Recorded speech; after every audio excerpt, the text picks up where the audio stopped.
Question: how long the difficulties and obstacles remain in sadhana? Answer: it depends on the sadhaks.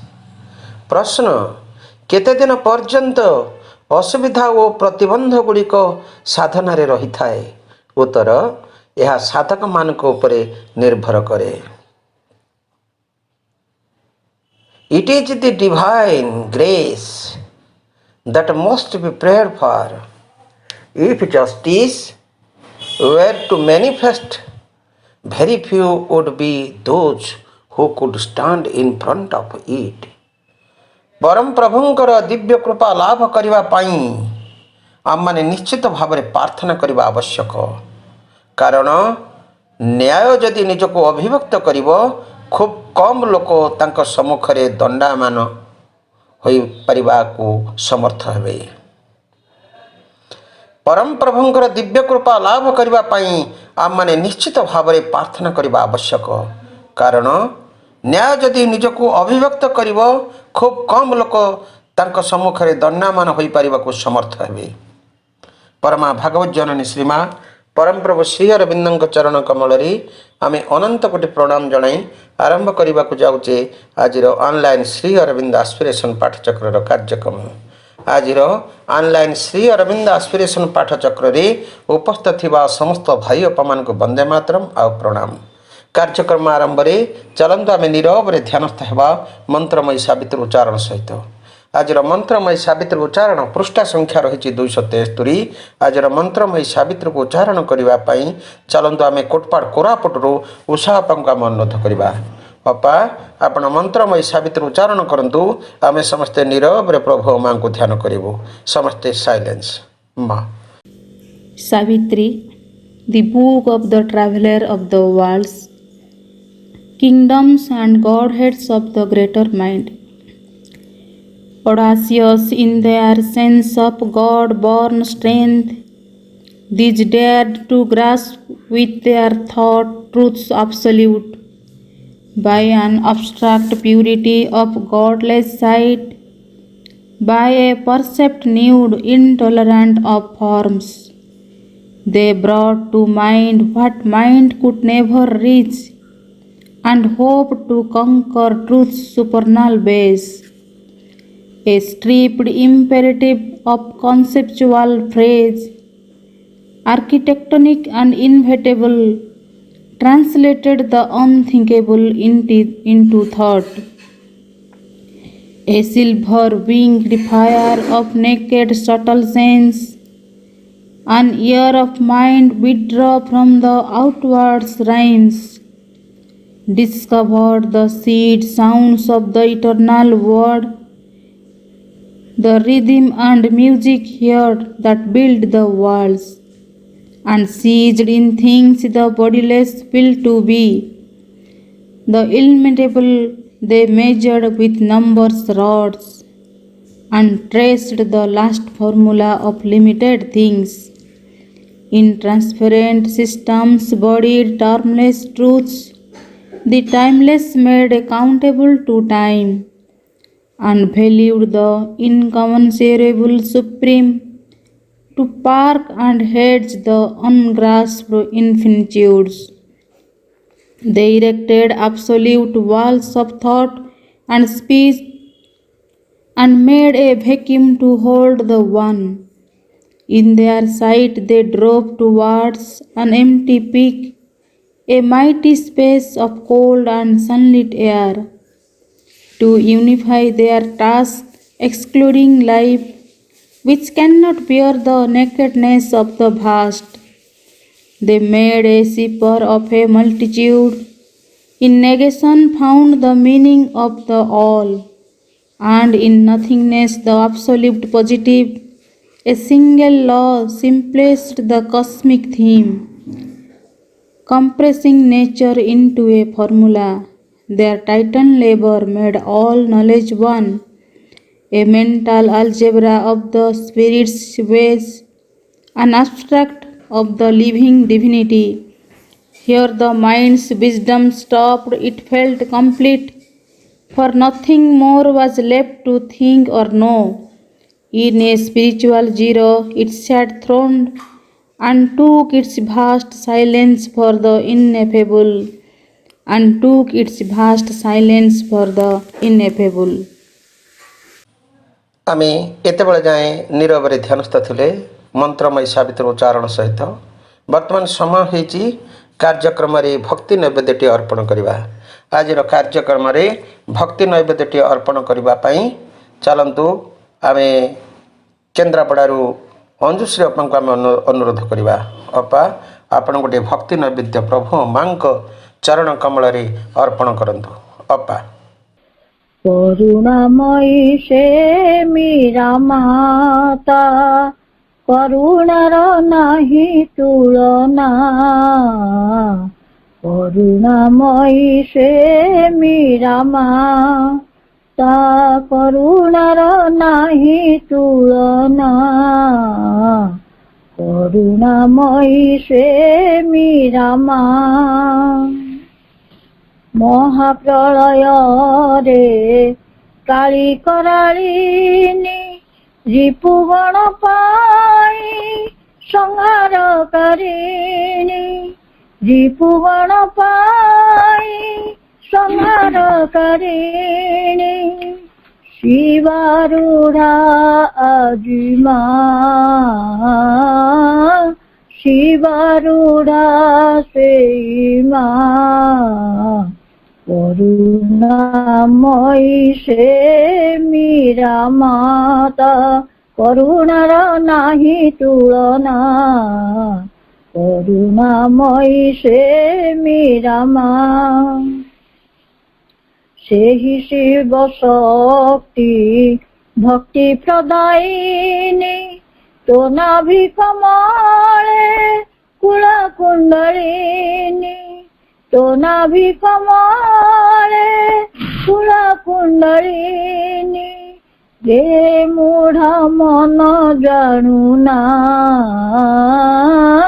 ରେ ମୂଢ଼ ମନ ଜାଣୁନା। କରୁଣାମୟୀ ସେ ମୀରା ମା। ତାହାରି କରୁଣା ହେଲେ ପଙ୍ଗୁ ଲଙ୍ଘେ ଗିରି, ମୁକ ହୁଏ ବାଚାଳ ଦୁଃଖ ଯାଏ ସରି। ତାହାରି କରୁଣା ହେଲେ ପଙ୍ଗୁ ଲଙ୍ଘେ ଗିରି, ମୁକ ହୁଏ ବାଚାଳ ଦୁଃଖ ଯାଏ ସରି। ଏ କଥା କି ତୁ ଜାଣୁନା, ଏ କଥା କି ତୁ ଜାଣୁନା। କରୁଣାମୟୀ ସେ ମୀରା ମା। ସେହି ଶିବ ଶକ୍ତି ଭକ୍ତି ପ୍ରଦାୟିନୀ, ଭାସେ ଦେବହୀନ ଗୁରୁପଦ ସେବି। ପତିତ ପାବନୀ ସେ ଯେ ମହାଦେବୀ, ପତିତ ପାବନୀ ସେ ଯେ ମହାଦେବୀ। ଏ କଥା କି ତୁ ଜାଣୁନା, ଏ କଥା କି ତୁ ଜାଣୁନା। କରୁଣାମୟୀ ସେ ମୀରା ମାତା, କରୁଣାର ନାହିଁ ତୁଳନା। କରୁଣାମୟୀ ସେ ମୀରା ମା। ଧନ୍ୟବାଦ ବାପା।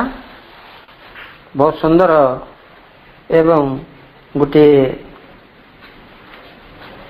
ଶକ୍ତି ସଞ୍ଚାରିତ କରିଦେଲା ଭଳି ଗୋଟିଏ ପ୍ରାର୍ଥନା ଆପଣ ପ୍ରଦାନ କରିଛନ୍ତି। ମାଙ୍କ ପାଖରେ ଅଜସ୍ର ଶକ୍ତି। ମାଙ୍କର ଶକ୍ତିକୁ ଥରେ ଯିଏ ଆହ୍ୱାନ କରିଛି, ସେ ଶକ୍ତି କେବେ କାହାକୁ ନିରାଶ କରିନି। ପଙ୍ଗୁ ଲଙ୍ଘୟତେ ଗିରି କଥା କହିଛନ୍ତି।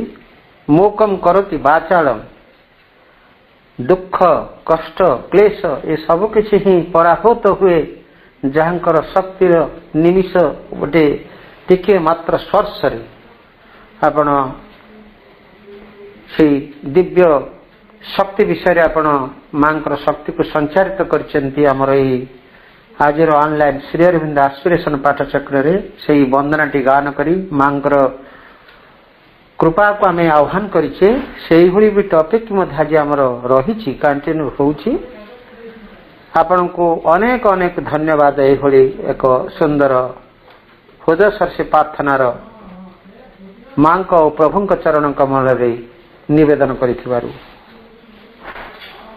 कार्यक्रम आम धारावाहिक भाव आलोचना कर चलीचे प्रभु श्री अरविंदर मातृ संहिता मांकर दिव्य कथामृत मांकर शक्ति तारी विषय आमर धारावाहिक भाव आलोचना कर चली केन्द्रापड़ू आमर श्रद्धेय प्रिय उर्मिलापा कंटिन्यू डिस्कशन चली मातृ संहिता प्रथम अध्याय कंटिन्यू विषय वस्तु रही दिव्य कृपा प्राप्तिर शर्त समूह आम ए भितर गोटे कंटिन्यू विषयटी तार रही जो शर्त गुड़िक अच्छी से भर गोटे शर्त हूँ अनेक शर्त कथा अपा आलोचना कर सारी समर्पण कथा भी शर्त भितर थिला एवं जो चली दिव्य कृपा प्राप्तिर शर्त समूह से कंटिन्यू विषयटी हूँ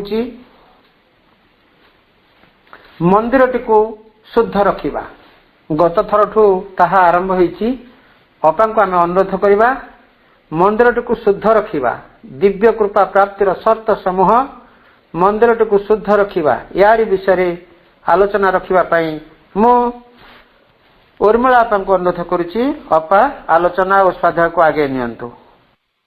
आमर प्रथम अध्यायटी मातृ संगीता प्रथम अध्यायटी एपर्यंत चली एवं सही क्रम मंदिर टी शुद्ध व सफा रखा हम यही प्रसंग उपर आम आलोचना करुले पूर्व आलोचना क्रम माँ आमको आलोक द्वारा सत्ता अभ्यंतरस्थ गहन अंधकार रे आत्मगोपन करिथिबा आमर गुप्त शत्रु मानकर आविष्कार करने को कहते आम सत्तार अंतराल अनेक शत्रु को आम रखीचु आम संधान एपर्यंत पाए से मानक आविष्कार करने माँ आमको कहते यह माँ विशेष गुरुत्व भी देते कहते तुमको ठीक यही कामटी करने को ही हेब से गोपन वस्तु उपरे एपरी आलोक पकेब जे ते आदौ लुचि रही पारिबे नहीं। माँ आम मानुषी सामर्थ्यर दुर्बलता भल भाव जानती तेणु से कहते प्रथम दिन ही तुम्हें संगे संगे सफल हेब ता नुहे किंतु तुमको यही कामटी को क्रमागत भाव लगी रही करने को पड़ो ताहले देखिब क्रमशः धीरे धीरे किंबा हठात गोटे दिन से त्रुटि जो गुप्त शत्रुटी आम भितर अच्छी से कुआड़े अदृश्य हो किछि काल भितर तुमर यही अनुभूति आसब जे तुम एक नूतन मनीष परिणत हो तुम्हें आउ पूर्व अवस्था नाह यहाँ गोटे अग्रगतिर प्रतीक वास्तव एभली एक आत्मनिरीक्षण जो अतुट धैर्य और सहनशीलता आवश्यक ताहार अभाव आम पाखे देखा जाए आमर एते धैर्य नहीं सहनशीलता भी नहीं आमर समस्त विफलतार दोष आमे दिव्य कृपा उपरे न्यस्त करू जेतबेले पारुना निज दुर्बलता को अतिक्रम करि पारुना सब दोष जाक आम दे दौ से दिव्य कृपा उपरे कौन कहू माँ कहते मते पराजय देई दिव्य कृपा छाड़ी चलीगला यही कथा कही आम विलाप करू एभली भ्रांत धारणार वशवर्ती हेले माँ कहते ताहेले तुम्हें निश्चित रही था जे 30, 40, 50 वर्ष पछे बीतीजीव तुम्हें जोटी थिल सेठी रही ପାଦ ବି ଆଗେଇ ପାରିବନି, ତୁମର କୌଣସି ପରିବର୍ତ୍ତନ ହେବ ନାହିଁ।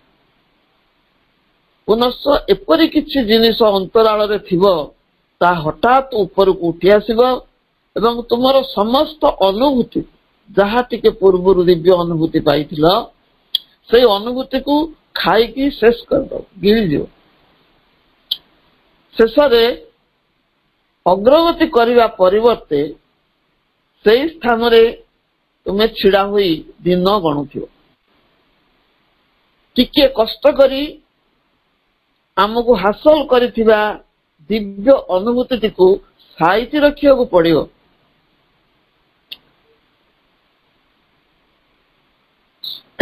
ସତର୍କତାର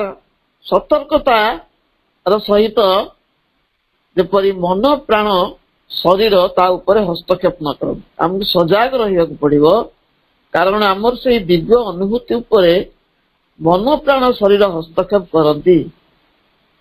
ମନର ଭ୍ରମାତ୍ମକ ବିଚାର, ପ୍ରାଣର ଉପଭୋଗ କରିବାର ପ୍ରବେଗ ଏବଂ ଶରୀରର ଆଳସ୍ୟ ଯେପରି ତାକୁ ପ୍ରତ୍ୟାଖ୍ୟାନ ତଥା ନିଷ୍ଫଳ କରିବାର କାରଣ ନ ହୁଅନ୍ତି। ପ୍ରତ୍ୟାହୃତ ହୋଇଯାଇଥିବା ଦିବ୍ୟ ଅନୁଭୂତି ପ୍ରାପ୍ତିର ସୁଯୋଗ ଫେରି ଆସିବାକୁ ବର୍ଷ ବର୍ଷ ବିତିଯିବ, ଯଦି ଆମେ ଆମ ମନ ପ୍ରାଣ ଶରୀରକୁ ସଂଯତ ନ କରୁ।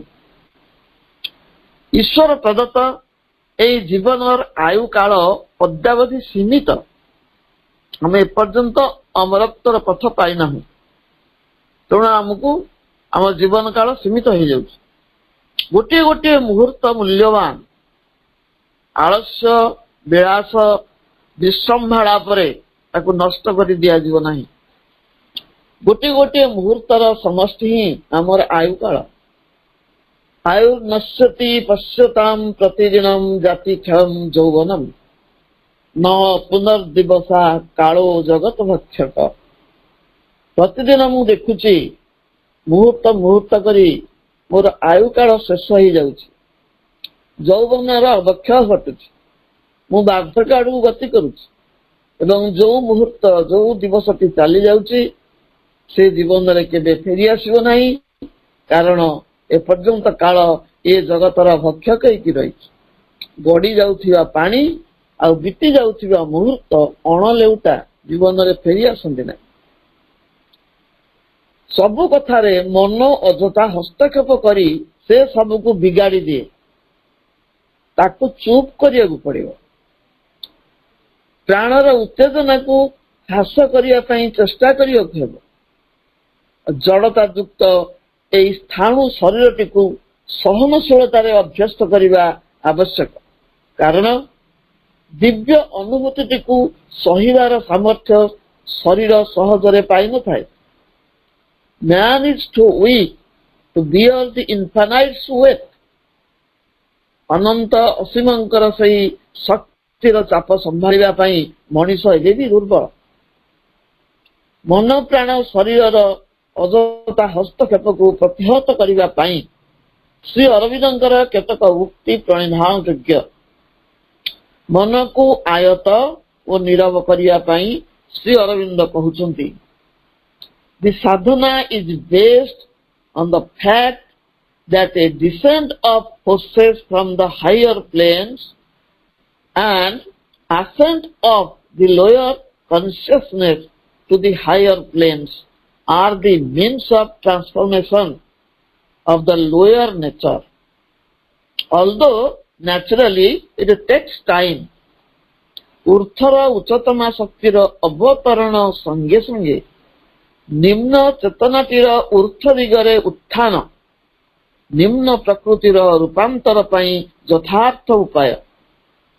ଅବଶ୍ୟ ଏଥିପାଇଁ ଅଧିକ ସମୟ ଲାଗିପାରେ। A pure mind means a mind quiet and free from thoughts of useless and disturbing character. ଏକ ବିଶୁଦ୍ଧ ମନ ହେଉଛି ସମସ୍ତ ଅଦରକାରୀ ଓ ଗୋଳମାଳକାରୀ ଶକ୍ତି ପ୍ରଭାବରୁ ମୁକ୍ତ ଏକ ଶାନ୍ତ ନୀରବ ମନ। ଏହାଦ୍ୱାରା ଦିବ୍ୟ ଉପଲବ୍ଧିଟିକୁ ନିଜ ମୁତାବକ व्याख्या करिवा पाई मन तत्पर होई उठिबो नाही। मनर व्याख्या द्वारा ही उपलब्धि अंतर्हित हो जाए। प्राण संपर्क रे प्रभु कहउछंती, if you become aware of the divine above you or in your heart, call for help, for light and power from there to change the vital itself, and at the same time insist upon the vital till it itself learns to pray for the change। अर्थात तुम्हें जदि तुम ऊर्ध्वस्थ एवं अंतरस्थ भगवान के प्रति सचेतन हुआ, प्राण प्रकृति को परिवर्तन करिया पई से शक्तिर सहायता पई प्रार्थना कर। भगवान ठारू से आलोक और शक्ति पई प्रार्थना करिवा जे कि हम प्राण प्रकृति को परिवर्तन करिवो। ता सहित आउ गोटे कथा ऊपर हमको जोर देवाक पड़िबो जे प्राण जेपरि निजे प्रार्थना करे निजर परिवर्तन पाई, दिव्य उपलब्धिर उपभोग पाई प्राणर अपरिसम क्षुधा अछि। जो उपलब्धि आसुची से ताको उपभोग करिया चाहे, यही क्षुधा जो उपलब्धि अंतर्हित हो जाए। से भली शरीर संपर्क रे प्रभुंग महान उक्ति है, in the ordinary course of yoga that physical strength is replaced by yogic strength और yogic life force which keeps off the body and makes it work, but in the absence of this force the body is denuded of power, inert and tamasic। This can only be remedied by the whole being opening to yoga shakti in each of its parts, yogic mind force, yogic life force, yogic body force। योगर एक साधारण प्रक्रिया द्वारा शारीरिक शक्ति जौगिक शक्ति संपन्न होई जौगिक जीवन शक्ति लाभ करि पारे। ताकुटे योगरे अभ्यस्त कले शरीर जोटा हठ जोग हमर आगुरु थिला अभाव रे, मात्र ई जौगिक शक्तिर अभाव रे शरीर शक्तिहीन स्थाणु तामसिक हो जाए। यार प्रतिकार हेउची समग्र शरीर प्रत्येक अंश जोग शक्ति प्रति उन्मुक्त रहिबा। जोगयुक्त मानसिक, प्राणिक और शारीरिक शक्ति द्वारा ही से माने सचेतन हेबे। मन प्राण शरीर सचेतन हेबे गोटे जोगयुक्त मानसिक प्रक्रिया, जोगयुक्त शारीरिक प्रक्रिया और जोगयुक्त प्राणिक प्रक्रिया द्वारा। माँ कहते ठीक समय तुम्हें जदि आवश्यक स्थिरता, दृढ़ता और संकल्प को नहीं मन प्राण देह को आयत करिबारे समर्थ होई पार, यदि समर्थ हुओ तबे निश्चय किसी लक्ष्य रे पहुंची पारिबो। किंतु तुम्हें यदि निष्क्रिय, उदासीन और भाग्यवादी होई रही था एवं निजको कुह वर्तमान मु निजको समर्पण करि देछि, जा घटिबार कथा ता घटिबो, देखा जाऊ कौन घटुछि, ताले सेपरि क्षेत्र रे मु तुमको 50 वर्ष समय देउछि किंतु तुम्हें अधा पाद भी आगे पारिबो नाही। मा पूर्वरु हमको कहितले यह एक सहज काम नुहे। तुम्हें जदि यही कार्य करने को चाहूच तुमको ठीक भाव में करने पड़ो। ता छड़ा एथिरे अधिक कष्ट करिवार आवश्यकता नहीं। अधा पंतरिया भाव में कौन से काम कले तार किसी मूल्य नहीं। अवश्य माँ अन्य सहज मार्ग कथा भी कहूँ। अधिक रु अधिक निविष्टता और मनोजगर प्रयोजन थिबा କୌଣସି କାର୍ଯ୍ୟରେ ଜଣେ ନିଜକୁ ନିୟୋଜିତ କରିପାରେ।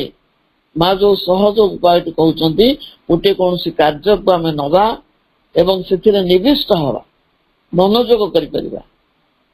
ଏଠାରେ ମା ଏକ ସର୍ତ୍ତ ବି ଆରମ୍ଭ କରିଛନ୍ତି, ତାହା ହଉଛି ନିଜକୁ ସମ୍ପୂର୍ଣ୍ଣ ଭୁଲିଯିବା। ସେ କାମଟିକୁ ଯେତେବେଳେ କରିବା ସେତେବେଳେ ନିଜର ଅସ୍ମିତାକୁ ଭୁଲିଯିବା, ମୁଁ ଅଛି ବୋଲି ଭାବନାଟି ରହିବ। ଅର୍ଥାତ୍ କର୍ମଟି ଆତ୍ମକୈନ୍ଦ୍ରିକ ନ ହୋଇ ଭଗବାନଙ୍କ ଉଦ୍ଦେଶ୍ୟରେ ଉତ୍ସର୍ଗୀକୃତ, ସମ୍ପୂର୍ଣ୍ଣ ନିଃସ୍ୱାର୍ଥ ଭାବରେ ସମ୍ପାଦିତ ହେବ। ତା ସହିତ ଏକ ପରିପୂର୍ଣ୍ଣତାର ଭାବ ରହିବ କାମଟି ନିଖୁଣ କରିବା ପାଇଁ। ଏକ ଆତ୍ମନିବେଦନ, ତାଙ୍କ ପାଖରେ ନିଜକୁ ସମ୍ପୂର୍ଣ୍ଣ ଦେଇଦିଆ, ସମ୍ପୂର୍ଣ୍ଣ ଆତ୍ମସମର୍ପଣ ଏବଂ ସମ୍ପୂର୍ଣ୍ଣ ଆତ୍ମବିସ୍ମରଣ ଭାବ ରହିବା ଉଚିତ। ନିଜକୁ ଭୁଲିଯିବା। ଯେତେବେଳେ କି ତୁମ ନିଜ ସମ୍ପର୍କରେ କୌଣସି ଚିନ୍ତାକୁ ସ୍ଥାନ ନ ଦେଇ କର୍ମଟି ଉପରେ ସମ୍ପୂର୍ଣ୍ଣ ଏକାଗ୍ର ଓ ଅଭିନିବିଷ୍ଟ ରହିବା ଆବଶ୍ୟକ। ଏହା ହିଁ ନିଜକୁ ଭୁଲିଯିବା। ପରିପୂର୍ଣ୍ଣତାର ଭାବ ହେଉଛି ନିଖୁଣ ଓ ତ୍ରୁଟି ଶୂନ୍ୟ ଭାବରେ କର୍ମଟି ସମ୍ପାଦନ କରିବା, ହାପାଜାଳିକି ନ କରି, ଯେମିତି କିଛି ବି ତ୍ରୁଟି ନ ରୁହେ। କାରଣ ମହା ସରସ୍ୱତୀ ଯିଏକି ଏଇ କର୍ମର ନିପୁଣତା ଉପରେ ଯିଏ ଗୁରୁତ୍ୱ ଦିଅନ୍ତି, ସେ ଆମକୁ ଦେଖୁଛନ୍ତି। ଏଥିପାଇଁ ଏକାଗ୍ରତା ଆବଶ୍ୟକ, ଯାହା ଏକ ଧ୍ୟାନ ସମାହିତ ଅବସ୍ଥାକୁ ନେଇଯାଏ। ଯଦି କୌଣସି କାମକୁ ତୁମେ ଭଲ ଭାବରେ କରିବାକୁ ଚାହଁ, ସେ କାମଟି ଯାହା ବି ହେଉନା କାହିଁକି, ଯେକୌଣସି ସାଧାରଣ କାମଟିଏ ବା ଛୋଟ କାମଟିଏ ହେଉନା କାହିଁକି, ଉଦାହରଣ ସ୍ୱରୂପ ଖେଳଟିଏ ଖେଳିବା ହେଉ ବା ବହିଟିଏ ଲେଖିବା ହେଉ, ଚିତ୍ରଟିଏ ଆଙ୍କିବା ହେଉ ବା ସଙ୍ଗୀତ ଚର୍ଚ୍ଚା କରିବା ହେଉ, ତୁମେ ଯଦି ତାକୁ ଭଲ ଭାବରେ କରିବାକୁ ଚାହଁ, ତାହେଲେ ତୁମେ ଯେଉଁ କାମଟି କରୁଛ ସ୍ୱୟଂ ସେଇ କାମଟି ହିଁ ହେଇ ଉଠ। ତୁମେ ନିଜକୁ ଅନୁଭବ କର, ତୁମେ ହଉଛ ସେଇ କାମଟା, ତୁମେ ଆଉ କେହି ନୁହଁ। କାମ ସହିତ ଏକାତ୍ମ ହବା। ନିଜେ କାମ କରୁଛ ବୋଲି ନିଜକୁ ଦେଖିବା ପାଇଁ ଚାହୁଁ ନାହିଁ। ନିଜକୁ ଦେଖ ନା ଯେ ମୁଁ କରୁଛି ବୋଲି। ଯଦି ନିଜେ କାମ କରୁଛ ବୋଲି ନିଜକୁ ଦେଖ, ତେବେ ତୁମେ ଅହଂ ସହିତ ଜଡ଼ିତ ହୋଇଯିବ। ଅହଙ୍କାରଟି ମୁଣ୍ଡ ଟେକିବ। ନିଜେ କର୍ମଟିରେ ପରିଣତ ହୋଇ ଉଠିବା ଏକ ବିରାଟ ଅଗ୍ରଗତି। ଅର୍ଥାତ୍ ଏହା କର୍ମ ସହିତ ଏକାତ୍ମତା ଲାଭର ଉପାୟ। ମା ଗୋଟିଏ ସୁନ୍ଦର ଦୃଷ୍ଟାନ୍ତ ଉପସ୍ଥାପନ କରୁଛନ୍ତି। ତୁମେ ଗୋଟିଏ ବୋତଲରୁ କିଛି ତରଳ ଜିନିଷ ଅନ୍ୟ ଗୋଟିଏ ବୋତଲରେ ପୂରେଇବାକୁ ଚାହଁ, ସେତେବେଳେ ତୁମେ ସେହି ଉଭୟ ବୋତଲ ଏବଂ ଢାଳିବା ପ୍ରକ୍ରିୟା, ଦିଟା ବୋତଲ ଏବଂ ଢାଳିବା ପ୍ରକ୍ରିୟା, ଏହି ତିନୋଟି ସହ ତୁମେ ତୁମ ଚେତନାକୁ ଏକାତ୍ମ କରିଦିଅ। କର୍ମ, କର୍ମର ପ୍ରକ୍ରିୟା ଓ କର୍ମର ଉପାଦାନ, ତିନିଟା ଜିନିଷ। କୋଉ କାମଟି କରିବ, କୋଉ ପ୍ରକାରରେ କରିବ ଏବଂ ସେ କର୍ମ ସହିତ ଯୋଉ ଉପାଦାନକୁ ଆମେ ବ୍ୟବହାର କରୁଛେ, କର୍ମ, କର୍ମର ପ୍ରକ୍ରିୟା ଓ କର୍ମର ଉପାଦାନ। ଯେମିତି ବୋତଲରେ ପୂରେଇବା ହଉଛି କର୍ମ, ବୋତଲ ହଉଛି ତାର ଉପାଦାନ ଏବଂ ପ୍ରକ୍ରିୟାଟି ହଉଛି ଢାଳିବା। କର୍ମ, କର୍ମର ପ୍ରକ୍ରିୟା ଓ କର୍ମର ଉପାଦାନ ଏବଂ ତୁମ ନିଜ ଭିତରେ କୌଣସି ପ୍ରଭେଦ ନଥାଏ। ତୁମେ ସେ କର୍ମ, କର୍ମର ପ୍ରକ୍ରିୟା ଓ ଉପାଦାନ ସହିତ ଏକୀଭୂତ ହେଇଯାଅ। ଏହା ହିଁ ଯଥାର୍ଥ ପ୍ରକ୍ରିୟା। ଯଦି ସେତେବେଳେ ଭାବିବାକୁ ଆରମ୍ଭ କର ଯେ ମୁଁ କାମଟି ଯଥାର୍ଥ ଭାବରେ କରିଦେଲି, ପର ମୁହୂର୍ତ୍ତରେ ଦେଖିବ ଯେଉଁ ତରଳ ପଦାର୍ଥଟି ତୁମେ ଅନ୍ୟ ଏକ ବୋତଲ ମଧ୍ୟରେ ଭରିବାକୁ ଚାହୁଁଥିଲ, ତାହା ବୋତଲରେ ନ ପଶି ତଳେ ଢାଳି ହେଇଯାଇଛି। ସବୁ କ୍ଷେତ୍ରରେ ପ୍ରତ୍ୟେକ କାର୍ଯ୍ୟ ପାଇଁ ଏଇ ଦୃଷ୍ଟାନ୍ତ ବା ଉଦାହରଣଟି ପ୍ରଯୁଜ୍ୟ। ସେଇଥିପାଇଁ କର୍ମ ହେଉଛି ସାଧନାର ଏକ ପ୍ରକୃଷ୍ଟ ପ୍ରକ୍ରିୟା, ପ୍ରକୃଷ୍ଟ ଉପାୟ। ତୁମେ ଯଦି କାମ କରୁଥିବା ଅନ୍ୟ ଏକ ଲୋକ ହୋଇ ରୁହ, ଅଲଗା ହେଇଯାଅ, ଯଦି କାମ କଲା ବେଳେ ତୁମକୁ ପୃଥକ କରିଦିଅ କାମଠାରୁ, ଅନ୍ୟ ଗୋଟିଏ ଲୋକ ହେଇକି ରୁହ, ତୁମ ଚିନ୍ତା ଯଦି ଏଣେ ତେଣେ ଘୁରି ବୁଲୁଥାଏ, ତାହେଲେ ନିଶ୍ଚିତ ରୁହ ଯେ ଯଦି କାଚ ଭଳି ଏକ ପଦାର୍ଥ ନେଇ କାର୍ଯ୍ୟ କରୁଥାଅ, ସେ ଭାଙ୍ଗିଯିବ ଯଦି ରନ୍ଧନ କରୁଥାଅ ତାହା ପୋଡ଼ିଯିବ। କର୍ମକୁ ଏକ ମସ୍ତ ବଡ଼ ସାଧନା ଭାବରେ ଗ୍ରହଣ କରିବାକୁ ପଡ଼ିବ। ପ୍ରତ୍ୟେକ କର୍ମକୁ ଯଦି ଏଇଭଳି ଯଥାର୍ଥ ଚେତନାରେ କରାଯାଏ ତାହା ହିଁ ଯୋଗ ସାଧନାର ରୂପ ନିଏ। କର୍ମ ଏକ ତପସ୍ୟା ଭଳି। ଏଭଳି ତପସ୍ୟା କଲା ବେଳେ ନିଜକୁ ଦେଖିବା ସଙ୍ଗେ ସଙ୍ଗେ କେତେ ଅଗ୍ରଗତି କଲଣି ବୋଲି ମାପି ଚାଲିଥିବ, ତେବେ ତୁମର ଅହଂ ଭାବଟି ହିଁ କାୟା ବିସ୍ତାର କରି ବିପୁଳ ଆକାର ଧାରଣ କରିବ।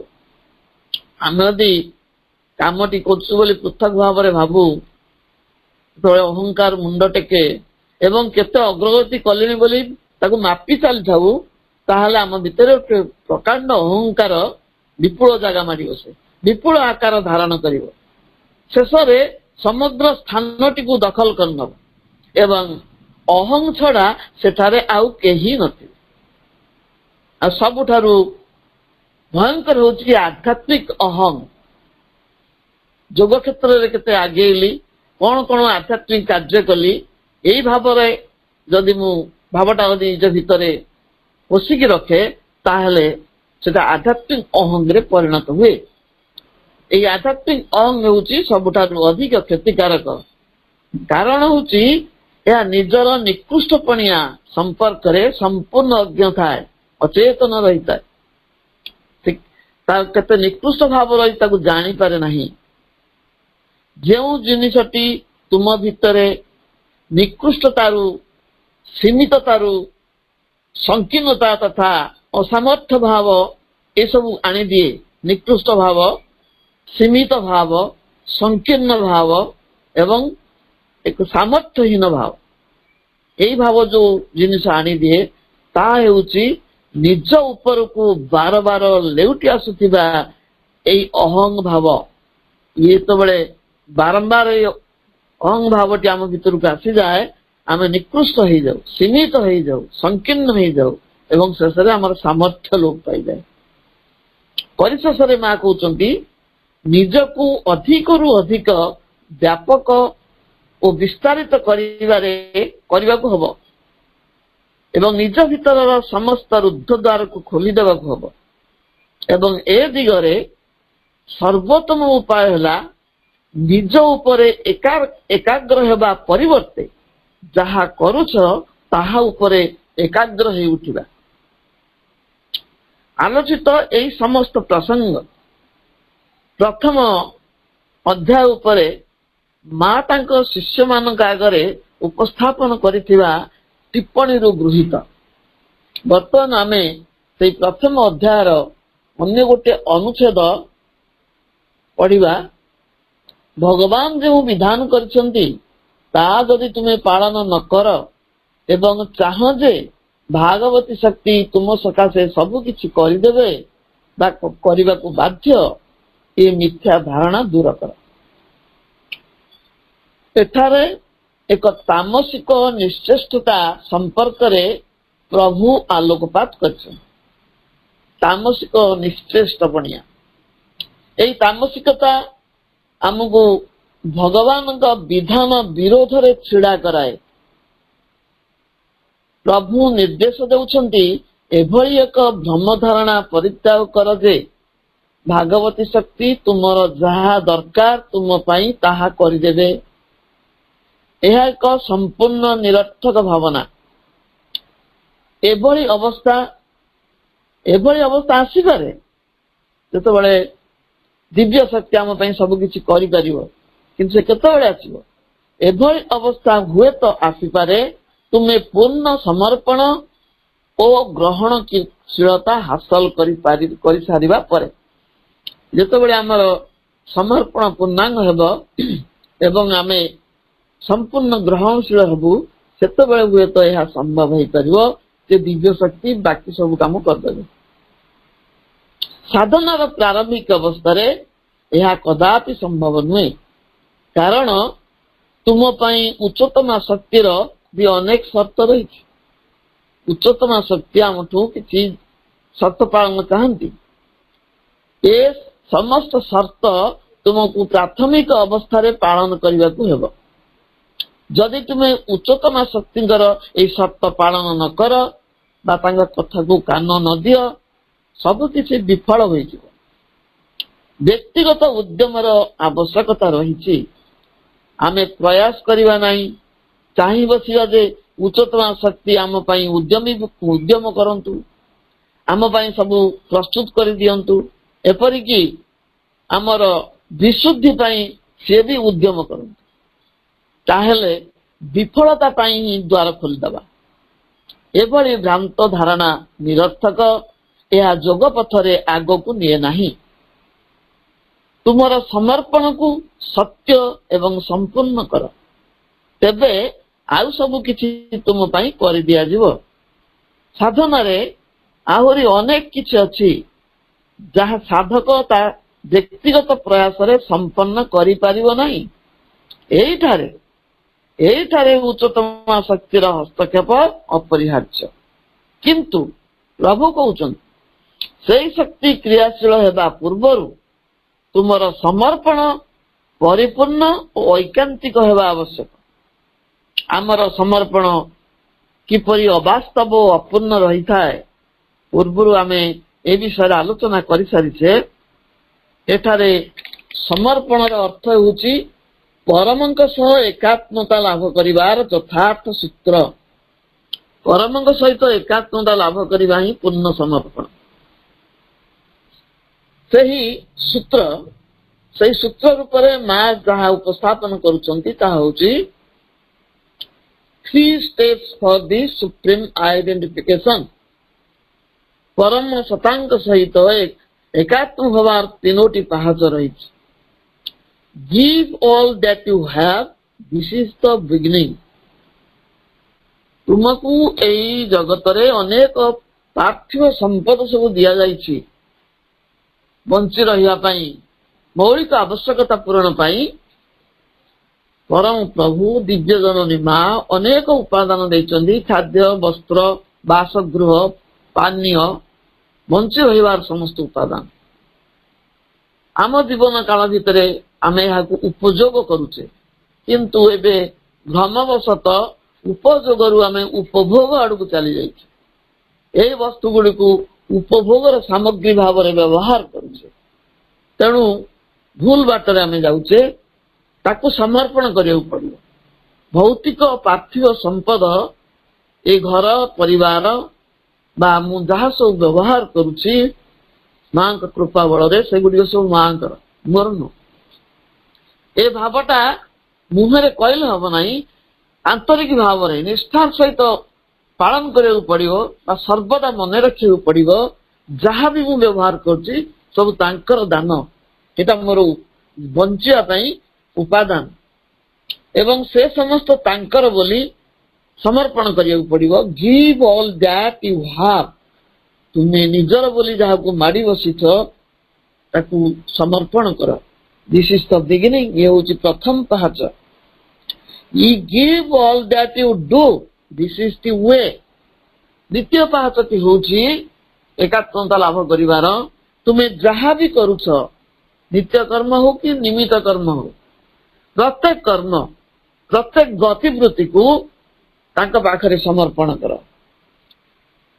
Give all that you do। ଯାହା କରୁଛ, ଆମେ ଭାବିବାନି ଯେ ଏଇଟା ପୂଜା ଆରାଧନା ଏଗୁଡିକ ହଉଛି ତାଙ୍କୁ ଉତ୍ସର୍ଗ କରିବାର କର୍ମ, ଆଉ ମୁଁ ଖାଇବା, ବୁଲିବା, ଚାଲିବା, ବସିବା, ହସିବା, ଶୋଇବା ଏଗୁଡାକ ନୁହେଁ। ଏ ପ୍ରତ୍ୟେକଟି ଏମିତିକି ନିଜର ଚିନ୍ତା ଭାବନା, ଆମର ଶ୍ୱାସ ପ୍ରଶ୍ୱାସ ସବୁ ଗୁଡାକ ମଧ୍ୟ ଗୋଟେ ଗୋଟେ କର୍ମ, ଏବଂ ସଚେତନ ଭାବରେ ସେଇ କର୍ମ ଗୁଡିକ ତାଙ୍କୁ ସମର୍ପଣ କରିବାକୁ ପଡିବ। ଏହା ଦ୍ୱାରା ଆମେ ଚେତନାର ଦ୍ୱିତୀୟ ସିଢିକୁ ଯିବା।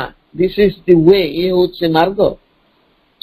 ଶେଷରେ କହୁଛନ୍ତି give all that you are, this is the fulfillment।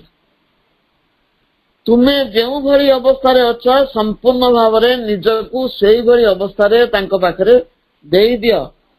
ଏହା ହିଁ ତୁମ ସାଧନାର ପୂର୍ଣ୍ଣତା। ଏହା ଦ୍ୱାରା ତୁମେ ଚେତନାର ଅତି ଉଚ୍ଚ ସିଢିକୁ ଆରୋହଣ କରିବ। କେମିତି ଭାବରେ ନିଜକୁ ଦବା? ଆମର ତ ଅଭ୍ୟାସ ଅଛି ଧୁଆ ଲୁଗା ପିନ୍ଧି ମନ୍ଦିରକୁ ଯିବା, ନିଜ ଭିତର ଆବର୍ଜନାକୁ ଲୁଚେଇ। ଆମେ ସେଇ ଆବର୍ଜନାର ସହିତ ନିଜକୁ ସମର୍ପଣ କରିନୁ ଏପର୍ଯ୍ୟନ୍ତ। କିନ୍ତୁ ଏଠି ଏଇ କଥାଟି କୁହାହଉଛି, ତୁମ ଭିତରର ଦୁର୍ବଳତା ମା ଜାଣନ୍ତି। ଆଉ କେତେ କେତେ ଆବର୍ଜନା ଅଛି ମା ତାକୁ ଜାଣିଛନ୍ତି, କାରଣ ସିଏ ଆମ ଭିତରେ ଅଛନ୍ତି। ତାଙ୍କୁ ଲୁଚେଇବାର କୌଣସି ଜିନିଷ ନାହିଁ। ତାଙ୍କର ସେଇ ଅଗ୍ନିବର୍ଷୀ ଦୃଷ୍ଟି ନିକଟରେ ସବୁଗୁଡ଼ିକ ଅଛି। ଖାଲି ଆମକୁ ଟିକେ ଚିନ୍ତା କରିବାକୁ ପଡିବ ଯେ ମୁଁ ମାଙ୍କ ପାଖରେ ଏଗୁଡ଼ିକ ଖୋଲି ଦେଇଛି ଏବଂ ସେ ତାକୁ ତାଙ୍କର ସେଇ ପ୍ରଜ୍ୱଳିତ ଅଗ୍ନିରେ ଭସ୍ମୀଭୂତ କରି ନୂତନ ରୂପ ଦେବେ ବା ସେଇ ପ୍ରକୃତି ଗୁଡ଼ିକର ରୂପାନ୍ତର କରିବେ। ତୁମେ ଗିଭ୍ ଅଲ୍ ଦ୍ୟାଟ୍ ୟୁ ଆର୍, ତୁମେ ଯୋଉ ଭଳିଆ ଅଛ ଛଳନା ନ କରି ସେଇଭଳି ଭାବରେ ନିଜକୁ ସମର୍ପଣ କର। ସେଇଭଳି ଉଲଗ୍ନ ଭାବରେ ଅର୍ଥ ହଉଛି ବସ୍ତ୍ର ଖୋଲିବା କଥା ନୁହେଁ। ମୁଁ ଭିତରଟାକୁ ମୋର ଏଇ ବହିର ଆବରଣ ତଳେ, ବାହାର ଆବରଣ ତଳେ ମୋ ଭିତରେ କେତେ ଆବର୍ଜନା ଅଛି, ଶରୀର ପ୍ରାଣ ମନ ଭିତରେ ମା ତୁମେ ଦେଖ ଏବଂ ତୁମେ ତାକୁ ଗ୍ରହଣ କର। କାରଣ ମା ତାକୁ ହିଁ ଗ୍ରହଣ କରିବାକୁ ଆସିଛନ୍ତି ଏ ଜଗତ। ସେ ପ୍ରସାଦ ଗ୍ରହଣ କରିବାକୁ ଆସିନାହାନ୍ତି। ଆମର ଆଗରୁ ଅଭ୍ୟାସ ଅଛି ନା, ପ୍ରସାଦ ସବୁ ଓଷା ବ୍ରତରେ ପ୍ରସାଦ ସମର୍ପଣ କରିବା। ସବୁଦିନ ପଛେ ଛୋଟିଆ କଦଳୀ ଯିଏ ଭୋଗ କରୁଥିବା, କୋଉ ଦିନ ବାସି ଉଖୁଡା ଭୋଗ କରୁଥିବା, ଆଉ ଓଷା ବ୍ରତ କଲା ଦିନ କାଠିଆ କଦଳୀ ଛେନା ପାଣି ବୁଲଉଥିବା। କାରଣ ସେଇଟା ଭୋଗ କରିକି ଆମେ ତାକୁ ଉପଭୋଗ କରିବା। ଏଇ ଯୋଉ ଧାରଣା ଭିତରେ ଆମେ ଏପର୍ଯ୍ୟନ୍ତ ଅଛୁ। ସେଭଳି ପ୍ରସାଦ ଖାଇବା ପାଇଁ ସେ ଆସିନାହାନ୍ତି। ମା ଆସିଛନ୍ତି ତୁମ ବିଷାଦକୁ ଗ୍ରହଣ କରିବା ପାଇଁ। ପ୍ରସାଦ ରୂପରେ ବିଷାଦକୁ ନେବେ। ଆଉ ସେ ବିଷାଦ ସବୁ କିଏ? ନା ସେ ବିଷାଦର କେନ୍ଦ୍ରବିନ୍ଦୁ ହଉଛି ଆମ ଭିତରେ ଥିବା ଅହଙ୍କାର, ଯେ କିଛି ଛାଡିଦେବାକୁ ଚାହେଁ ନା, ସବୁ ମାଡି ବସିବାକୁ ଚାହେଁ। ସେ ବିଷାଦର କେନ୍ଦ୍ରବିନ୍ଦୁ ଓ ତାକୁ ଘେରିକିରି ରହିଛନ୍ତି ଈର୍ଷା, ଦେଶ, କ୍ରୋଧ, ଲୋଭ, ଅନ୍ୟ ସହିତ ଯୋଉ ତୁଳନାତ୍ମକ ଜୀବନ, ଅନ୍ୟ ସହିତ ନିଜକୁ ତୁଳନା କରିବା, ଅନ୍ୟ ସାଙ୍ଗରେ କମ୍ପିଟିସନ କରିବା, କମ୍ପାରିଜନ, କମ୍ପିଟିସନ, କମ୍ପ୍ଲେନ, ଏଇଗୁଡା ସବୁ ଆମ ଭିତରେ ଭରିକି ରହିଛି। ମାଙ୍କ କାର୍ଯ୍ୟରେ କୋପରେସନ ଭାବଟି ନାହିଁ। ତେଣୁ ଏଇଗୁଡ଼ିକୁ ସେ ଗ୍ରହଣ କରିବାକୁ ଆସିଛନ୍ତି ପ୍ରସାଦ ରୂପରେ। ତେଣୁ ମାଙ୍କ ପାଖରେ ଅନ୍ୟ କିଛି ପ୍ରସାଦ ଦିଆଯାଏ ନାହିଁ। ଆମେ ଏଇଗୁଡ଼ିକ ତାଙ୍କୁ ସମର୍ପଣ କରିବା, ଯାହା ଆମେ ପ୍ରକୃତିଗତ ଭାବରେ ଜନ୍ମ ଧରି ସାଇତିକି ଲୁଚେଇକି ରଖିଛେ। ସେଇଥିପାଇଁ ସେ କହିଲେ give all that you are, this is the fulfilment. ଏଇଠି ହିଁ ତୁମର ସମର୍ପଣର ପୂର୍ଣ୍ଣତା ଆସିବ। କୌଣସି ବ୍ୟକ୍ତି ଦିନକରେ ସର୍ବତ ଭାବେ ନିଜକୁ ସମର୍ପଣ କରିପାରିବ ନାହିଁ। ଏହା ଏକ ଅବିରାମ ଗତିଧାରା। କିନ୍ତୁ ତୁମକୁ ଏଥିପାଇଁ ଯଥାସମ୍ଭବ ସଚେତନ ଭାବେ କରିବାକୁ ହେବ। ତୁମେ ଯେତେ ଅଧିକ ନିଜକୁ ଭଗବାନଙ୍କ ପାଖରେ ଅର୍ପଣ କରିବ, ସେ ସେତେ ଅଧିକ ତୁମ ସାଙ୍ଗରେ ରହିବେ। ସାମଗ୍ରିକ ଭାବରେ ଅର୍ପଣ କରିବା, ସାମଗ୍ରିକ ଭାବରେ ସମ୍ପୂର୍ଣ୍ଣ ଭାବରେ ସେ ଆମ ପାଖରେ ରହିବେ, ସଦାସର୍ବଦା ରହିବେ, ପ୍ରତ୍ୟେକ ମୁହୂର୍ତ୍ତରେ ରହିବେ ଏବଂ ତୁମର ସମସ୍ତ ଚିନ୍ତାରେ, ସମସ୍ତ ଆବଶ୍ୟକତାରେ ତୁମର ପୂର୍ଣ୍ଣ ଓ ନିରନ୍ତର ଏକ ଅନ୍ତରଙ୍ଗତାର ଯୋଉ ଅଛି ସାନ୍ନିଧ୍ୟ, ସେ ଅନ୍ତରଙ୍ଗତାର ସାନ୍ନିଧ୍ୟ ଲାଭ କରିବ। ସେ ଦିବ୍ୟ ସାନ୍ନିଧ୍ୟର ବୋଧ ଆସିବ। ତୁମର ପ୍ରତ୍ୟେକ ଗତିବୃତ୍ତି ସହିତ ସେ ଜଡ଼ିତ ହୋଇଯିବେ। ସମର୍ପଣଟି ସାର୍ଥକ, ସୁଦୂର ପ୍ରସାରୀ ଓ ପରିପୂର୍ଣ୍ଣ ହେଇ ଆସିବ। ଭାଗବତୀ ଶକ୍ତି ତୁମ ପାଇଁ ଆତ୍ମସମର୍ପଣ ବି କରିବେ। ଏଇ ମିଥ୍ୟା ଏବଂ ତାମସିକ ଭାବକୁ ଦୂର କର। ଏହା ଏକ ଭୟଙ୍କର ଆଳସ୍ୟଯୁକ୍ତ ତାମସିକ ଭାବନା। ମା କହୁଛନ୍ତି laziness is a kind of tamas, but in laziness there is an ill will, refusal to make an effort, while tamas is inertia, but one wants to do something but cannot do. ଆଳସ୍ୟ ଏକ ତାମସ ଅବସ୍ଥାକୁ ବୁଝାଏ। ଏହି ଆଳସ୍ୟ ଭିତରେ ଏକ ଅସଦ୍ ଇଚ୍ଛା ଥାଏ ଏବଂ ଏକ କର୍ମ ବିମୁଖତା ରହିଥାଏ। ଆଳସ୍ୟ କାମ କରିବାକୁ ସୁଯୋଗ ଦିଏ ନାହିଁ। ଅନ୍ୟପକ୍ଷରେ ତାମସ ହେଉଛି ଗୋଟେ ନୈଷ୍କର୍ମ୍ୟ। ନୈଷ୍କର୍ମ୍ୟ ଅର୍ଥ ଜଣେ କାମଟିକୁ କରିବାକୁ ଚାହୁଁଥାଏ କିନ୍ତୁ କରିପାରେ ନାହିଁ। ଏଇଟା ହେଉଛି ତାମସର ପ୍ରକୃତ ଅର୍ଥ। ଆଉ ତାମସିକତା ଆଉ ଆଳସ୍ୟର ଅର୍ଥ ହେଉଛି ଆଦୌ କାମ କରିବାକୁ ଇଚ୍ଛା କରେ ନା। ନିଜେ ଆଳସ୍ୟ ଓ ତାମସିକତାରେ ବୁଡ଼ି ରହି ଭାବୁଥାଉ ଯାହା ଆମର ଆବଶ୍ୟକ ଦିବ୍ୟ ଶକ୍ତି ତାହା କରିଦେବେ, ଏହା ଏକ ଭୟଙ୍କର ପ୍ରମାଦ। ଆମେ ଯେତିକି ସତ ପାଳନ କରିଥାଉ ସେହି ଅନୁପାତରେ ଦିବ୍ୟ ଶକ୍ତି ହିଁ କାର୍ଯ୍ୟ କରିଥାନ୍ତି। ଆଉ ଯେତେବେଳେ ଆମେ ଏଭଳି ତାମସିକତା ଭିତରକୁ ଖସି ଯାଉ ସେତେବେଳେ ଦିବ୍ୟ ଶକ୍ତିଙ୍କର କୃପାର କାର୍ଯ୍ୟ ଯାହା ପାଇଥାଉ ଆମେ ତାର ଫଳ ତାକୁ ଆମେ ହରାଇ ବସୁ। ଆମେ ସେଇ ସତ୍ୟ ଗୁଡିକ ଭୁଲି ଯାଉ ଯାହା ଉପରେ ଦିବ୍ୟ ଶକ୍ତି କାମ କରିବେ। ଫଳରେ ଆମର ସମର୍ପଣଟି ତ୍ରୁଟି ଶୂନ୍ୟ ଓ ପୂର୍ଣ୍ଣାଙ୍ଗ ହୋଇପାରେ ନାହିଁ। ଆତ୍ମସମର୍ପଣ କ୍ଷେତ୍ରରେ ଆମେ ଯଦି ଭାବୁ ବା ପ୍ରତ୍ୟାଶା କରୁ ଯେ ଦିବ୍ୟ ଶକ୍ତି ସେ ସମର୍ପଣ କାର୍ଯ୍ୟଟା ବି କରିଦିଅନ୍ତୁ, ଏପରି ଭାବିବା ବୃଥା। ଭଗବାନ ଚାହାନ୍ତି ଭାଗବତୀ ଶକ୍ତିଙ୍କ ନିକଟରେ ତୁମର ଆତ୍ମସମର୍ପଣ, କିନ୍ତୁ ସେ ତାହା ଜୋର କରି ଆଦାୟ କରନ୍ତି ନାହିଁ।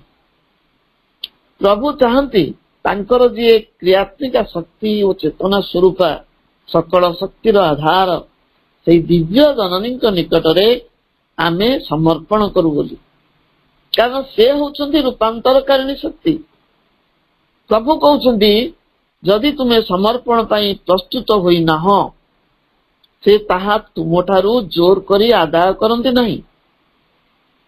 କୌଣସି ଜିନିଷ ଭଗବାନ ତୁମ ଉପରେ ଜୋର କରି ଲଦି ଦିଅନ୍ତି ନାହିଁ, ମାତ୍ର ତୁମ ଆଧାରରେ ଭଗବାନ କାମ କରନ୍ତୁ ବୋଲି ତୁମେ ଯଦି ଆଶା କର, ଭଗବାନଙ୍କର ମଧ୍ୟ ଅଧିକାର ଅଛି ଯେ ସେ ବି ତୁମଠାରୁ କିଛି ଆଶା କରନ୍ତି, ପ୍ରତ୍ୟାଶା କରନ୍ତି।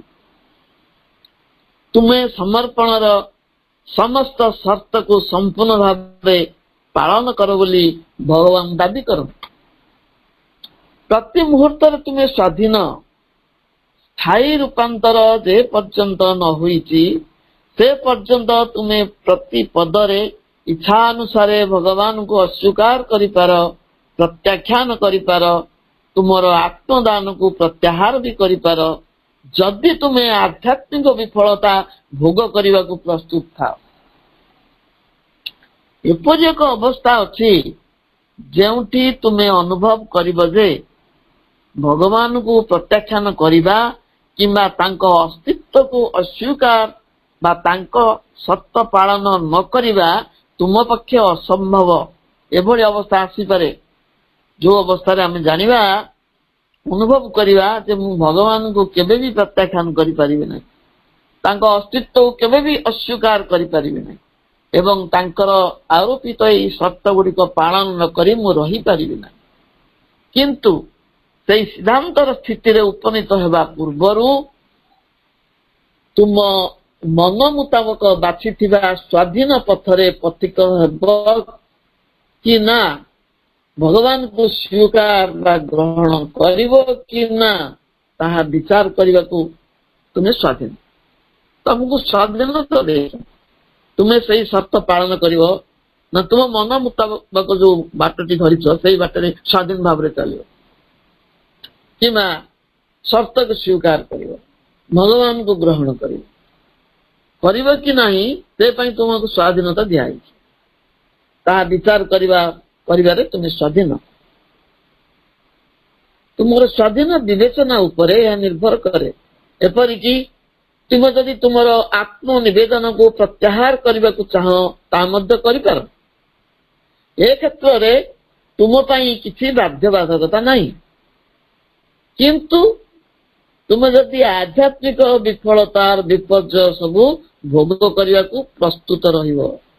ଆମେ ଯଦି ଏଇଆ କରୁ, ଭଗବାନଙ୍କ ଅସ୍ତିତ୍ୱକୁ ସ୍ୱୀକାର ନ କରୁ ଏବଂ ମନ ମୁତାବକ ଆମର ଚାଲୁ, ତାହେଲେ ଆମେ ସତ୍ୟ ପାଳନ ନ କରୁ, ଆମ ସମର୍ପଣ ଯଦି ପ୍ରତ୍ୟାହୃତ ହେଇଯାଏ, ତାହେଲେ ଆମକୁ ଆଧ୍ୟାତ୍ମିକ ବିଫଳତା ଭୋଗ କରିବାକୁ ପଡିବ। ଆଉ ତାର ଯୋଉ ବିପର୍ଯ୍ୟୟ ସବୁ ଘଟିବ ତାକୁ ସହିବାକୁ ପଡିବ, ଭୋଗ କରିବାକୁ ପଡିବ। ଯେହେତୁ ଅନ୍ତରାତ୍ମା ତୁମକୁ ସମର୍ପଣ ପାଇଁ ପ୍ରେରିତ କରିଥାନ୍ତି, ତୁମର ଏ ଆଧ୍ୟାତ୍ମିକ ବିପର୍ଯ୍ୟୟ ଓ ଅଧୋଗତି ତୁମ ଅନ୍ତରାତ୍ମା ପ୍ରତି ଘୋର ବିଶ୍ୱାସଘାତକତା ହୁଏ ଆମକୁ ଏ କାର୍ଯ୍ୟ କରିବାକୁ ପ୍ରେରିତ କରୁଛନ୍ତି କିଏ?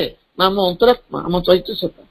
ଆମେ ଯଦି ବିପରୀତ ମାର୍ଗରେ ଯାଉ ତାଙ୍କର ଘୋର ଅବମାନନା ହୁଏ ଏବଂ ତାଙ୍କ ସହିତ ବିଶ୍ୱାସଘାତକତା ହୁଏ। ଅନ୍ତରାତ୍ମା କେବେ ବି ତାଙ୍କ ସମର୍ପଣକୁ ଫେରାଇ ନେବାକୁ ଚାହାନ୍ତି ନାହିଁ। ବାସ୍ତବରେ ଆମର ବାହ୍ୟ ସତ୍ତା ବା ବାହ୍ୟ ପ୍ରକୃତି ମନ୍ଦ ପରାମର୍ଶ ଦେଇ ଏଭଳି କାର୍ଯ୍ୟ କରିଥାଏ। ସମର୍ପଣ ନିଷ୍ପତ୍ତିର ବିରୁଦ୍ଧରେ ଯାଇ ଆମକୁ ଫେରେଇ ଆଣେ। ଆମେ ଚୈତ୍ୟ ସତ୍ତାଙ୍କ ସହିତ, ଅନ୍ତରାତ୍ମାଙ୍କ ସହିତ ବିଶ୍ୱାସଘାତକତା କରୁ ଏବଂ ଆମେ ପତନ ଅଭିମୁଖୀ ହେଉ। ଏହା ହିଁ ମସ୍ତ ବଡ ଆଧ୍ୟାତ୍ମିକ ବିପର୍ଯ୍ୟୟ। ଏହି ଆଧ୍ୟାତ୍ମିକ ବିପର୍ଯ୍ୟୟର ତାତ୍ପର୍ଯ୍ୟ ହେଉଛି ଘନ ତମିଶ୍ରାର ଅନ୍ଧକାରରେ ଆମେ ଅନ୍ତରାତ୍ମାକୁ ଆବୃତ କରି ଦେଇଥାଉ। ଏହା କେବଳ ଗୋଟିଏ ଜନ୍ମରେ ସୀମିତ ରହେ ନା, ଜନ୍ମ ଜନ୍ମ ଧରି ଏହି ଦୁରବସ୍ଥା ଭୋଗିବାକୁ ହୁଏ। ବୁଡି ଯାଉଥିବା ଲୋକର ଗୋଡ ତଳକୁ ତଳକୁ ଚାଲିଗଲା ଭଳି ଆମେ କେବଳ ତଳକୁ ହିଁ ଖସୁଥାଉ, ଅଧୋଗତି ହେଉଥାଉ। ପୁନରାୟ ପୂର୍ବର ସେ ସୌରଦୀପ୍ତ ପଥକୁ ପ୍ରତ୍ୟାବର୍ତ୍ତନର କୌଣସି ସମ୍ଭାବନା ନଥାଏ। ଭଗବାନଙ୍କ ଠାରୁ ନିଜକୁ ପ୍ରତ୍ୟାହାର କରି ଆଣିବା ଦ୍ୱାରା ଆମେ ଦିବ୍ୟ ସୁରକ୍ଷା ବଳୟରୁ ବାହାରି ଆସୁ। ଅତଏବ ଅତି ଭୟଙ୍କର କର୍ମଫଳ ଭୋଗ କରିବାକୁ ପଡେ। ସେଥିପାଇଁ ମା ତାଙ୍କ କଥୋପକଥନ ମାଧ୍ୟମରେ କହିଛନ୍ତି ଯେ ଏହା ଏକ ପ୍ରଜ୍ୱଳିତ ଅଗ୍ନିଶିଖା, ଆଉ ତୁମେ ଯଦି ଆନ୍ତରିକ ନ ହୁଅ ତାହା ପାଖକୁ ଯାଅ ନାହିଁ। ପ୍ରଥମ ଅଧ୍ୟାୟର ପାଖାପାଖି ହେଇଗଲାଣି। ତେଣୁ ପ୍ରଥମ ଅଧ୍ୟାୟର ଏହି ଆଲୋଚନାଟି ମନ୍ଦିରକୁ ଶୁଦ୍ଧ ବା ସଫା ରଖ, ମୁଁ ଏଇଠାରେ ମାଙ୍କ ଚରଣରେ ସମର୍ପଣ କରିବାକୁ ଚାହୁଁଛି। ବାକି ଆଉ ଅଳ୍ପ କିଛି ଅଂଶ ଅଛି, ତାହା ଆମେ ଆଗାମୀ ଅଧ୍ୟାୟରେ, ଆଗାମୀ ସମୟରେ ସେ ବିଷୟରେ ଆଲୋଚନା କରିବା। ତା ସହିତ ଦ୍ୱିତୀୟ ଅଧ୍ୟାୟ ଆରମ୍ଭ ହେଇପାରେ। ତେଣୁ ବର୍ତ୍ତମାନ ଏହି ପ୍ରସଙ୍ଗକୁ ମାଙ୍କ ଚରଣରେ ସମର୍ପଣ କରୁଛି। ମାଙ୍କୁ ଅଶେଷ କୃତଜ୍ଞତା ଜ୍ଞାପନ କରୁଛି। ତହିଁ ସଙ୍ଗେ ସଙ୍ଗେ କ୍ଷମା ପ୍ରାର୍ଥନା ବି କରୁଛି, କାରଣ ତାଙ୍କର ଉକ୍ତି ଗୁଡିକ ସଠିକ ଭାବରେ ଉପଲବ୍ଧି ନ କଲେ ଉପସ୍ଥାପନ କରିବା ବେଖାତିଆ ହେଇଯାଏ, ଖାପ ଖାଏ ନା। ନିଜ ଭିତରେ ଯଦି ଆମେ ତାକୁ ଉପଲବ୍ଧି ନ କରୁଛୁ, ଖାଲି ଭାଷାରେ କହିଦେଲେ ସେ ସମସ୍ତଙ୍କୁ ସ୍ପର୍ଶ କରିପାରେ ନାହିଁ। ସେଥିପାଇଁ ମୁଁ ତ କେତେ ଦୂର ପ୍ରସ୍ତୁତ ଜାଣିନାହିଁ, ମାଙ୍କ ପାଖରେ କ୍ଷମା ମାଗି ନେଉଛି, ପ୍ରୟାସ କରୁଛି ସେଇ ଧାରାରେ ଜୀବନ ବଞ୍ଚିବା ପାଇଁ। ଏବଂ ଆପଣମାନଙ୍କ ପାଖରୁ ମଧ୍ୟ କ୍ଷମା ମାଗୁଛି, କୋଉଠି ତ୍ରୁଟି ବିଚ୍ୟୁତି ଥାଇପାରେ। ମୋ ଠାରୁ ବହୁ ଅଭିଜ୍ଞ ବ୍ୟକ୍ତି ମାନେ ଅଛନ୍ତି ଯୋଉମାନେ ଏ ବିଷୟରେ ବହୁତ ଅଧିକ ଜାଣନ୍ତି। ମୁଁ ସେମାନଙ୍କ ପାଖରେ କ୍ଷମା ମାଗୁଛି। ମୋର ସର୍ବୋତ୍ତମ ପ୍ରୟାସ କରିଛି ଏଇ କଥାଟିକୁ ଉପସ୍ଥାପନ କରିବା ପାଇଁ ମାଙ୍କ ପାଖରେ। ଏତିକି କହି ମୁଁ ରହୁଛି। ମାଙ୍କ ପାଖରେ ଶରଣ ପଶୁଛି। ଗତିଷ୍ଠଂ ତୁମେକା ଭଗବାନ। ବନ୍ଦେ ମାତରମ୍। ଧନ୍ୟବାଦ ବାପା, ବହୁତ ସୁନ୍ଦର ଭାବରେ ଏଇ ଆଲୋଚନାଟି କରୁଛନ୍ତି। ଆମର ଯୋଉ ମାତୃ ସଂହିତାକୁ ଆଗେଇ ନେଉଛନ୍ତି ଏବଂ ତାର ଗୋଟେ ପ୍ରାକ୍ଟିକାଲ ଇମେଜ ମଧ୍ୟ ଆପଣ ଦଉଛନ୍ତି। ତାର ଯୋଉ ଥିଓରି ସହିତ ବି ପ୍ରାକ୍ଟିକାଲ ର ବି ମଧ୍ୟ ତାର ଯୋଉ ରହିଛି ତାକୁ ମଧ୍ୟ ହେଲେ ଆପଣ ଇଏ କରୁଛନ୍ତି, ସୁନ୍ଦର ଭାବରେ ଉପସ୍ଥାପନ କରୁଛନ୍ତି। ଯାହାକି ବଞ୍ଚିବା ପାଇଁ ବା ମାଙ୍କ ଜୀବନ, ମାଙ୍କ ଧାରାରେ, ଆମର ତ ମାଙ୍କ ଧାରାରେ ତ ହୋଇ ଉଠିବାର ଯୋଉ ପ୍ରଣାଳୀଟି ଆପଣ ଦଉଛନ୍ତି, ତାହା ଯଥେଷ୍ଟ ଆମ ମାନଙ୍କୁ ସହାୟକ ହବ। ମା ଶ୍ରୀ ଅରବିନ୍ଦଙ୍କ ଯୋଗ ଧାରାରେ ଆମେ ବଞ୍ଚିବାକୁ ହେଲେ ଏଇ ଯୋଉ ପ୍ରାକ୍ଟିକାଲ ନଲେଜ ଆପଣ ଯାହା ସବୁ ଦଉଛନ୍ତି, ସେ ଆମକୁ ବହୁତ ସହାୟକ ହବ। ଏଥିରେ ଥିଲେ ହିଁ ଦ୍ୱିଧା ନାହିଁ। ଶ୍ରୀ ଅରବିନ୍ଦ ଗୋଟିଏ ବାଣୀ କହିଲେ, ତାଙ୍କର ଗୋଟେ ବାଣୀରେ ସେ କହିଲେ, ଅନ୍ୟ କୌଣସି ପ୍ରଭାବ ଦ୍ୱାରା ପ୍ରଭାବିତ ନ ହୋଇ କେବଳ ଭଗବାନଙ୍କ ଦ୍ୱାରା ପ୍ରଭାବିତ ହବା ସବୁବେଳେ ପବିତ୍ରତା। ମା ଭଗବତୀଙ୍କ ଦ୍ୱାରା ପ୍ରଭାବିତ ହବା ବା ଭଗବାନଙ୍କର ପ୍ରଭାବକୁ ସର୍ବୋତ୍କୃଷ୍ଟ ଭାବରେ ସବୁବେଳେ ଶୟନେ ସପନେ ଜାଗରଣେ ତାଙ୍କ ପ୍ରଭାବରେ ସବୁବେଳେ ପ୍ରଭାବିତ ହେବା ଏବଂ ତାଙ୍କ ପ୍ରଭାବରେ ବଞ୍ଚି ରହିବା ତିଷ୍ଠିବା ପାଇଁ ଯେଉଁମାନେ ପ୍ରୟାସ କରୁଛନ୍ତି ସେମାନେ ସଦା ପବିତ୍ର ବା ପବିତ୍ରତା ସେଟା ବୋଲି ଶ୍ରୀ ଅରବିନ୍ଦ କଥା କହିଛନ୍ତି। ଆପଣ ବି ମଧ୍ୟ ତାହା ସୁନ୍ଦର ଭାବରେ କରିଛନ୍ତି ଯେ କାମଟି କଲା ବେଳେ କାମଟି ନିଜେ ହେଇ ଉଠିବାର ଅଛି। ଜଣେ କରୁଛି ମୁଁ ଦେଖୁଛି ନିରବ ଦ୍ରଷ୍ଟା ହେଲେ ଦୀର୍ଘ କେତେ ଦିନ ଯେ ବିତିଯିବ ବିତିଗଲେ ମଧ୍ୟ ଆଉ ସେଇ କିଛି ବି ଟିକେ ବି ଅଗ୍ରଗତି ହେଇପାରିବ ନାହିଁ। ତେଣୁ ଯେଉଁ କାର୍ଯ୍ୟଟିକୁ ତୁମେ ସର୍ବୋତ୍କୃଷ୍ଟ ବୋଲି ଭାବୁଛ ସେଇ କାର୍ଯ୍ୟଟିକୁ ତୁମେ କରିବାକୁ ପଡିବ, ତାହା ଯେତେ ଦୁଃସାଧ୍ୟ ହଉନା କାହିଁକି ସେ କାର୍ଯ୍ୟ ଯିଏ ତୁମେ ସିଏ ଏ କଥା ହେଇ ଉଠିବା ସେ କାର୍ଯ୍ୟଟିକୁ ନିଜେ ବୋଲି ଭାବିବାକୁ ପଡିବ, ଏ ଅନୁଭବ କରିବାକୁ ପଡିବ ବା ତା ଭିତରେ ପୁରା ସମ୍ପୂର୍ଣ୍ଣ ମାତ୍ରାରେ ଡୁବି ଯିବାକୁ ପଡିବ ବା ମାଙ୍କ ପ୍ରତି ବା ପ୍ରଭୁଙ୍କ ପ୍ରତି ଆମେ କେମିତି ମାନେ ସେ ଭିତରେ ସେ ଧାରାରେ ତାଙ୍କୁ ପାଇବାକୁ ହେଲେ ନିଜକୁ ହେଇ ଉଠିବା ଏଇ ଧାରାଟି ସବୁବେଳେ ଆମେ ବୁଡିଯିବା ତାଙ୍କ ଭିତରେ ଡୁବିଯିବା। ଏହା ହିଁ ହଉଛି ସର୍ବୋତ୍କୃଷ୍ଟ ମା ଓ ପ୍ରଭୁଙ୍କ ପ୍ରତି ଗ୍ରାଟିଚ୍ୟୁଡ। ଅପାଙ୍କର ଏଇ ଆଲୋଚନା ବହୁତ ବହୁତ ହୃଦୟସ୍ପର୍ଶୀ ଏବଂ ଆମ ପାଇଁ ଗୋଟେ ମାନେ ଆମ ସାଧନା ପାଇଁ ଏକ ବଳିଷ୍ଠ ମାଧ୍ୟମ। ବହୁତ ବହୁତ ଧନ୍ୟବାଦ ଆପା। ବର୍ତ୍ତମାନ ସମୟ ହେଇଛି ଆମେ କାର୍ଯ୍ୟକ୍ରମକୁ ୱାଇଣ୍ଡ ଅପ୍ କରିବା। କିଛି ସମୟ ଆମେ ମଦର୍ସ ମେଡିଟେସନ ମ୍ୟୁଜିକ ସହିତ ଆଜିର କାର୍ଯ୍ୟକ୍ରମକୁ ଆମେ ବିରତି ଘୋଷଣା କରିବା। ସମସ୍ତେ ପୁଣି ଟିକେ ସାଇଲେନ୍ସ ହେବ। ମା ମା ମା ମା ମା